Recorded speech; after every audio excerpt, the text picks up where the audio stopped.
নমস্কার বন্ধুরা, সবাইকে স্বাগত জানাচ্ছি আমাদের এই ট্রাভেল চ্যানেলের একটা নতুন ভিডিওতে। লাস্ট ভিডিওতে কিন্তু আমরা দেখিয়েছিলাম আমরা ছিলাম জামশেদপুরের খুব কাছাকাছি আসানবনি বলে একটা জায়গায়। সেখান থেকে কিন্তু আমরা কালকে চান্ডিল ড্যাম ঘুরে দেখেছিলাম, আর জামশেদপুরেরও জুবলি পার্কে কালকে বিকেলবেলা কিন্তু আমরা ভিজিট করেছিলাম। তারপর রাত্রেবেলা কিন্তু আমরা ওখানে সুইমিং পুলে মজামারি করলাম, ডিনার করলাম, তারপর শুয়ে গিয়েছিলাম। তো আজকে একটা নতুন এপিসোড শুরু করতে যাচ্ছি। আজকে কিন্তু 17ই আগস্ট 2024। এই মুহূর্তে আমরা যাচ্ছি ওই আসানবনিতে আমাদের হিল ভিউ রিসর্ট থেকে। আজকের মতো আমাদের ডেস্টিনেশন ঘাটশিলার রাতমোহনা ইনে।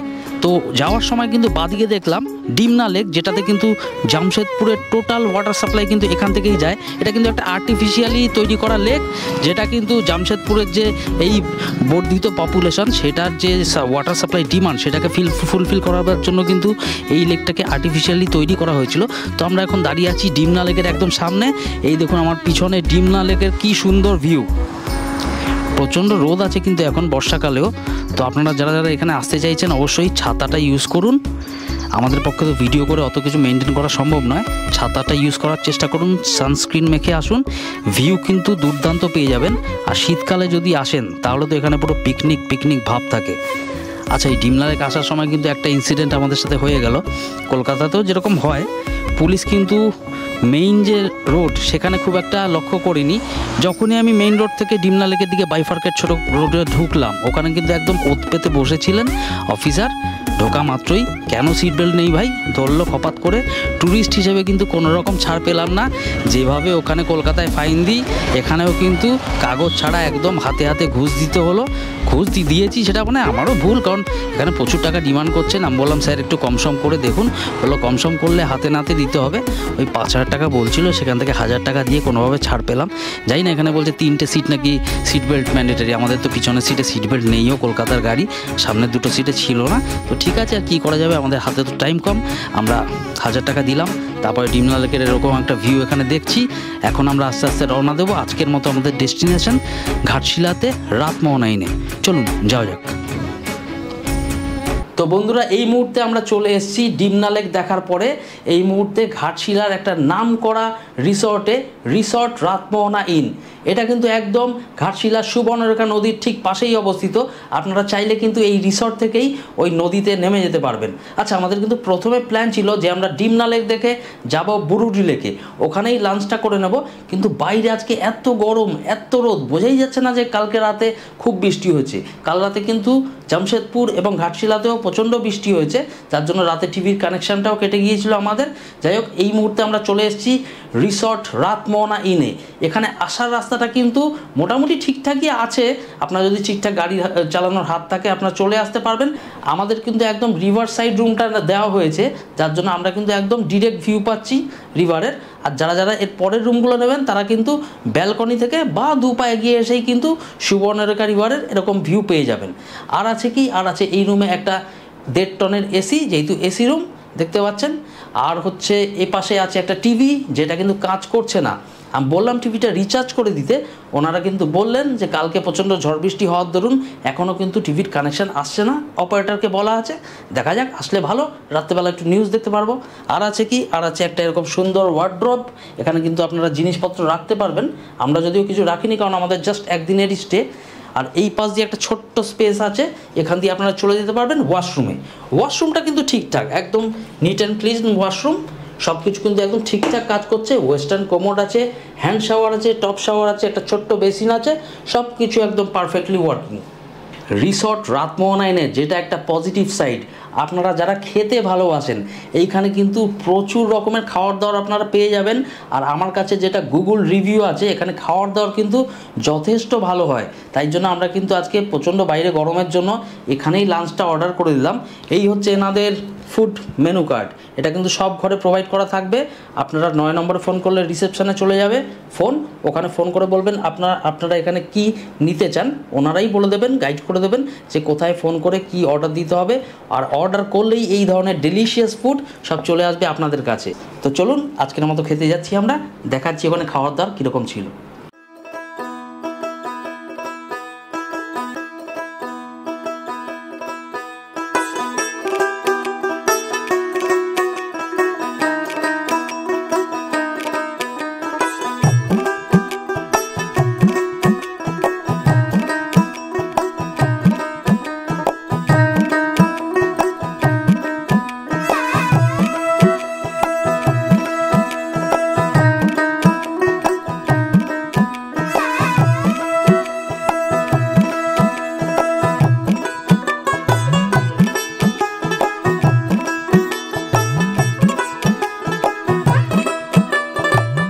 সো বন্ধুরা, এই মুহূর্তে আমাদের রিসর্ট রাতমোহনা ইনে দুপুরের খাওয়ার দাওয়ার কিন্তু কমপ্লিট হয়ে গেল।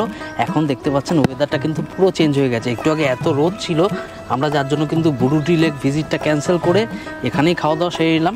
কিন্তু এটা কিন্তু একদিকে ঠিক হলো, কারণ এখানকার খাওয়ার দাওয়ার কিন্তু দুর্দান্ত লেগেছে আমাদের। পুরো ঘরোয়া খাওয়ার দাওয়ার এবং টেস্টফুল। ঘরোয়া মানে ওই একদম টেলটেলে জিনিসপত্র সেরকম নয়, টেস্টি ঘরোয়া খাওয়ার দাওয়ার।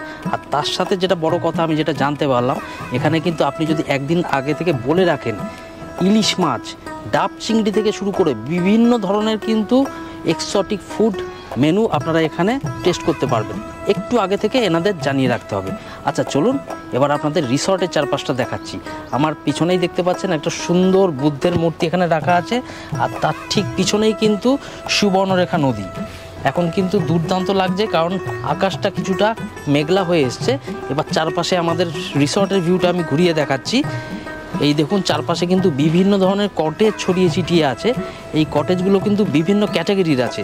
প্রথমেই যেটা দেখালাম আমাদের, এটা কিন্তু নর্মাল ডিলাক্স কটেজ। তারপরে এরকম কিন্তু ডিলাক্স নন এসি কটেজও আছে লাস্টের দিকে। আর এখানটায় হচ্ছে এনাদের রিসেপশন, যেটা সরাসরি আছে। আর তার পাশে কিন্তু এখানে পরপর বেশ কয়েকটা মাড হাউস আছে। এগুলোর রেট কিন্তু সিজন অনুযায়ী সামান্য ওঠানামা করে। তো সেটা আপনারা ডিরেক্ট আমি স্ক্রিনে এই রাতমোহনা ইনের ফোন নাম্বার দিয়ে দেবো, সেখানে কল করে কিন্তু আপনারা এই রিসর্টের আপনারা রুম ফেয়ার জেনে নিতে পারবেন। আচ্ছা চলুন আরেকটা জিনিস আপনাদের এবার দেখাই। আর যাদের সাথে কচি কাঁচা বা বাচ্চা কাচ্চা আসছে, তাদের জন্যও কিন্তু এই রিসর্টে আছে ছোট্ট কচি কাচাদের জন্য এই দোলনা, পাশে আছে একটা স্লিপ, এখানে আছে ঢেকি, ওখানে আছে একটা বাচ্চাদের ওই উপরে বসে ঘোরবার জায়গা, ওখানে একটা ছোট্ট টাট্টু ঘোড়া। এখানে কিন্তু বাচ্চারা দুর্দান্ত এনজয় করতে পারবে। তার সাথে এনাদের একটা কিন্তু আছে গিফট, যদি আপনারা কাউকে কিছু করতে চান। এখানে যে আপনারা এসছেন, এখানকার লোকাল হাতে তৈরি হস্তশিল্পের গিফট, সেই জন্য এখানে একটা ছোট্ট শপ কিন্তু এনারা এখানে খুলে রেখেছেন। এই দেখুন লোকাল হস্তশিল্পীদের হাতে করা কিন্তু বিভিন্ন দ্রব্যাদি এখানে পাওয়া যাচ্ছে। কোন গিফট আইটেমের রেট কত সেটা তো আমার জানা নেই, এটা কিন্তু আপনারা চয়েস করলে এনাদের বলবেন, আপনারা কিন্তু ওই টাকাটা পেমেন্ট করে এই গিফট আপনাদের প্রিয় সঙ্গিনীকে বা কোনো নিজের রিলেটিভকে বা বন্ধুকে করতেই পারেন। সামনে যে লনটা, ওখান থেকে আরেকটু আমরা নেমে আসলাম। 3-4টে সিঁড়ি নামলেই কিন্তু এরকম একটা জায়গা পাবেন, যেখানে ছোট্ট কিন্তু 3-4টে কুটির মতো করা আছে। আমরা একটু আগে ডাইনিং রুমে দেখলেন লাঞ্চ কমপ্লিট করলাম। যারা চাইছেন যে না আমরা কাপেল এসছি বা 3-4 জন বন্ধু একসাথে এসছি, আমরা ডাইনিং রুমে সবার সাথে লাঞ্চ করব না, তাদের জন্য কিন্তু এই সুন্দর একটা অপশান। এখানে কিন্তু 3-4টে কটেজ মতো কুটির মতো করা আছে। এখানে কিন্তু আপনারা একদম প্রাইভেসি মেনটেন করে 3-4 জন বসে লাঞ্চ বা ডিনার করতে পারবেন। এই দেখুন, এই হচ্ছে সেই কুঠির, এসো দেখাও। এই হচ্ছে সেই কুটির, দেখতে পাচ্ছেন একটা ছোট্ট টেবিল দেওয়া আছে, চারপাশে চেয়ার, স্ট্যান্ড ফ্যানও দেওয়া আছে গরমের জন্য। রাত্রেবেলা ডিনার করলে এখানে কিন্তু একটা ছোট্ট লাইট আছে, কিন্তু আমি যেটা ফিল করছি এখানে নদীর পাশে জঙ্গল আছে, রাতের দিকে কিন্তু একটু পোকামাকড় বেশি হতেই পারে। তো দিনের বেলায় বেটার হবে আপনারা এখানে বসে লাঞ্চ সারুন। যদি কাপেল আসেন বা 3-4 জন বন্ধু আসেন, সেটা কিন্তু আপনাদের অনেক বেটার অপশন হবে। ওই দেখুন ওখানে পরপর আরও 2টো কুটির আছে ছোটো সব কটাই কিন্তু সেম পারপাসে করা। আপনারা আজকাল যদি কোথাও ঘুরতে যান, তাহলে কিন্তু ওখানকার যে ভিউ পয়েন্ট বা যেটা কিন্তু ফটোজেনিক পয়েন্ট, সেখানে কিন্তু একটা জিনিস লক্ষ্য করবেন। ধরুন সিমলা গেছেন, ওখানে লেখা থাকবে আই লাভ সিমলা। ধরুন দার্জিলিং গেছেন, থাকবে ওখানে আই লাভ দার্জিলিং। আমরা এখন আসছি রাতমোহনায়, কিন্তু কোনো রকম গভর্নমেন্ট স্পন্সর্ড নয়, এটা কিন্তু একটা প্রাইভেট রিসর্ট। এখানেও কিন্তু আমরা দেখতে পাচ্ছি আই লাভ রাতমোহনা। এই হচ্ছে আমার সামনে আই লাভ রাতমোহনা, সুন্দর লাগছে। এটা কিন্তু একটা সেলফি পয়েন্ট বলতে পারেন। আর তার ঠিক পেছনেই কিন্তু বয়ে যাচ্ছে সুবর্ণরেখা নদী, যেখান থেকে আমি বলা স্টার্ট করেছিলাম। এই হচ্ছে সেই বুদ্ধদেবের স্ট্যাচু, এর ঠিক পিছনেই কিন্তু গেট আছে। সেখান থেকে কিন্তু আপনারা হেঁটে সামান্য 1 মিনিটও না, তার মধ্যেই পুরো সুবর্ণরেখা নদীতে নেমে যেতে পারবেন। চলুন যাওয়া যাক। এই হচ্ছে সেই রাস্তা, দেখতে পাচ্ছেন দুপাশে কি সুন্দর সাজানো গোছানো বাগান আছে। এই বাগান দিয়েই কিন্তু বর্ডারিং করা আছে। এই দেখতে পাচ্ছেন মাঝখান দিয়ে রাস্তা আছে, এখানে আপনারা মর্নিং ওয়াক, ইভিনিং ওয়াক করতে পারবেন যদি বয়স্ক লোকেরা আসেন। আর সুবর্ণরেখা নদীতে যদি যেতে চান, তাহলে এই হচ্ছে রাস্তা, এই হচ্ছে সেই সুবর্ণরেখা নদী। এটা কিন্তু আর 1 মাস পর চারপাশে দেখবেন কাশফুলে চারপাশ ভরে যাবে, তখন কিন্তু আরও সুন্দর লাগবে। সামান্য গরম যদি সহ্য করে নিতে পারেন তাহলে কিন্তু আমি বলবো সেপ্টেম্বর মাসে এখানে আসুন। সেপ্টেম্বরের শেষের দিকে কিন্তু দুর্দান্ত ভিউ পেয়ে যাবেন আপনারা। এখানে চারপাশে দেখতে পাচ্ছেন কাশফুল ফোটা অলরেডি শুরু হয়ে গিয়েছে। দেখাও, ওই দেখুন কাশফুল ফোটা অলরেডি শুরু হয়ে গিয়েছে। আর 1 মাস পরে কিন্তু চারপাশ পুরো কাশের জঙ্গলে ভরে যাবে। আর আপনাদের রিসর্টের সামনেই কিন্তু এরকম সুন্দর সুবর্ণরেখা নদী। আহা রে, ভিউটা দেখাও, মনের তৃপ্তি হয়ে যাবে একদম এই জায়গায় আসলে। খুব তাড়াতাড়ি চলে আসুন, রিসর্টে বুক করে চলে আসুন। এমন কিছু ওভার কস্টলি নয়, আপনারা কিন্তু এসি রুম মাত্র 2000 টাকায় পেয়ে যেতেই পারেন এরকম সিজনে। এখানে নাম্বারটা কিন্তু আমি স্ক্রিনে দিয়ে দেবো, কল করুন আর চলে আসুন। আমার চোখে তো দেখলেন এই রাতমোহনা রিসর্ট, চলুন এবার আমার বাজ পাখির চোখে দেখে নেব এই রাতমোহনা রিসর্ট। চলুন।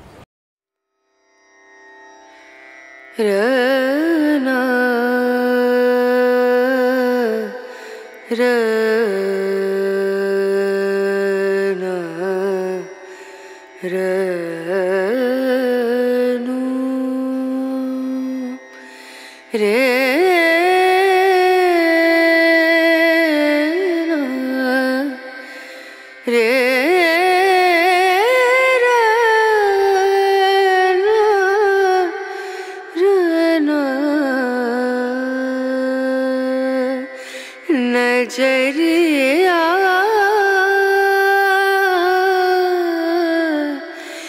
लागे नहीं। ফুটো কপাল নাম শুনেছেন? দুপুর 2টোর সময় বৌডি লেক যাওয়া ক্যান্সেল করলাম, বাইরে এত রোদ গরম ছিল, এর জন্য এখানেই আমরা লাঞ্চ সেরে নিলাম। এখন বাজে বিকেল 4:05। বাইরের ওয়েদারটা দেখুন, প্রচণ্ড বৃষ্টি হচ্ছে। আবার আমরা এখানে কিন্তু হোল্ড ব্যাক করে গেলাম। আমাদের প্ল্যান ছিল বৌডি লেক যাওয়ার, এই ফুটো কপালের জন্য কিন্তু যাওয়া হলো না। জানি না বৌডিতে কে আছে, কোন শক্তি আমায় আটকাচ্ছে ওখানে যেতে। জানি না পুরনো মানে আগেকার জন্মে কোনো প্রেমিকা টেমিকাকে ধোকা দিয়েছি কিনা ওখানে। বৌডি লেক কিন্তু আমি কিছুতেই যেয়ে উঠতে পারছি না। এই বৃষ্টি কখন থামবে আমি জানি না, তবে বৃষ্টিতে কিন্তু জায়গাটা প্রচণ্ড সবুজ হয়ে উঠেছে, সবুজে সবুজ। আর তার পাশেই ঠিক এই সুবর্ণরেখা নদী, দেখতে কিন্তু দারুণ লাগছে।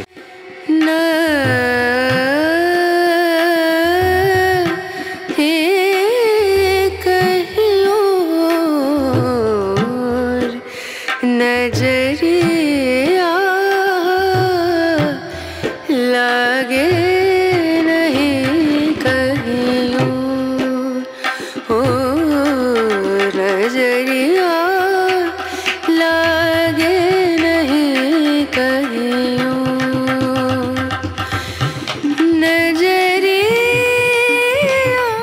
সো ফাইনালি এখন আমরা কিন্তু এসে পৌঁছে গিয়েছি বৌডি লেকে।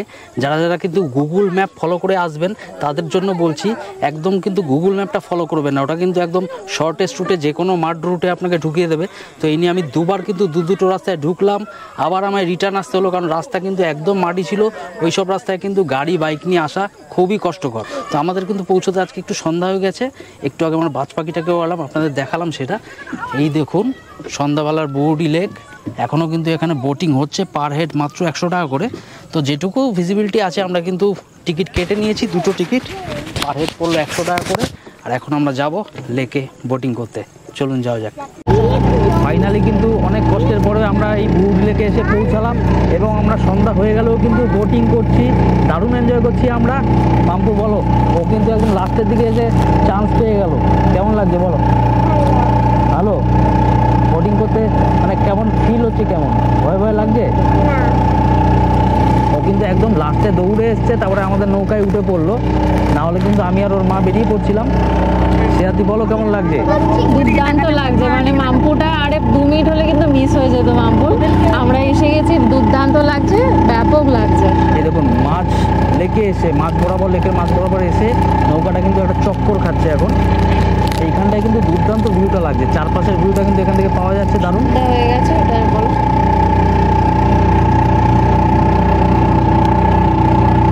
চান্ডিল লেকে যখন বোটিং করেছিলাম ওখানে কিন্তু প্রচণ্ড ফাস্ট বোটটা যাচ্ছিল।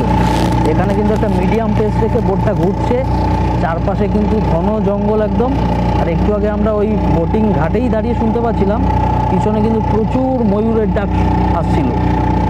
ওই যে দূরে মাছ ধরছে ওখানে, হা হা হা, কি সুন্দর লাগছে। বন্ধুরা আজকে 18 আগস্ট 2024 এই মুহূর্তে আমরা কিন্তু ঘাটশিলার রাতমোহনা ইন ছেড়ে আমরা আমাদের বাড়ির উদ্দেশ্যে রওনা হব। এখানটায় কিন্তু ব্রেকফাস্ট আজকে আমরা স্কিপ করে যাচ্ছি, কারণ ব্রেকফাস্ট মেনু কার্ডে যা দেখলাম প্রচণ্ড কস্টলি। 2টো রুটি আর সবজি 80 টাকা, 4টে পুরি সবজি 80 টাকা, বুঝতেই পারছেন। আমরা বেরিয়ে কিন্তু পথে কোথাও ব্রেকফাস্ট করে নেব। ইচ্ছে আছে একটু ভালো ব্রেকফাস্ট করা, যেগুলো এখানে অ্যাভেলেবেল নেই, লাইক ধোসা। তো এরকম কিছু খেয়ে নেব, ধোসা বা পিৎজা। তো যেইটা বলার যে এখানকার কিন্তু আমাদের স্টেইং এক্সপিরিয়েন্স যথেষ্ট ভালো ছিল। রুমগুলো একটু কোজি হলেও স্টেইং এক্সপিরিয়েন্স কিন্তু যথেষ্ট ভালো ছিল। আর খাওয়া দাওয়ার কোয়ালিটি, সেটা নিয়ে তো কিচ্ছু বলার নেই। কলকাতার যে কোনো ভালো রেস্তোরাঁর যে কোয়ালিটি হয় সেই কোয়ালিটির খাবারই কিন্তু এখানে আপনারা পেয়ে যাবেন। আর এর আশেপাশে যেহেতু কোনো রকম দোকান আপনারা পাচ্ছেন না খাবারের, তো আপনাদের কিন্তু এখানে এসেই অর্ডার করতে হবে লাঞ্চ এবং ডিনার। আর সুস্বাদু খাবার ওনারা কিন্তু গরম গরম পরিবেশন করে দেবেন। তো বন্ধুরা, এই রিসর্টটা ছেড়ে যাওয়ার আগে শেষবারের মতো কিন্তু রিসর্টের লাগোয়া সুবর্ণরেখা নদীর পাড়ে আমরা এসেছি। এখান থেকে কিন্তু ভিউটা দারুণ আপনারা পেয়ে যাবেন। এর আগেই আপনাদের আমার ভিডিওতে দেখিয়েছি। শেষবারের মতো দেখে নিন এই সুবর্ণরেখা নদী। আপনারা এখানে আসলে কিন্তু এই নদীতে আপনাদের মতো নিজস্ব সময় কাটাতে পারবেন। আচ্ছা, আমার ভিডিওটা ভালো লাগলে অবশ্যই লাইক করে দেবেন, কমেন্ট করবেন ভিডিওটা কেমন লাগলো, আর ভিডিওর লিঙ্কটা অবশ্যই বন্ধুবান্ধবের সাথে শেয়ার করবেন। আর পারলে একটু সাবস্ক্রাইব করে দেবেন, যাতে সামনের দিনে এরকম আরও অনেক অফবিট জায়গার ভিডিও আপনাদের সামনে আমি নিয়ে আসতে পারি। চলুন, ভালো থাকবেন। Thanks for your time.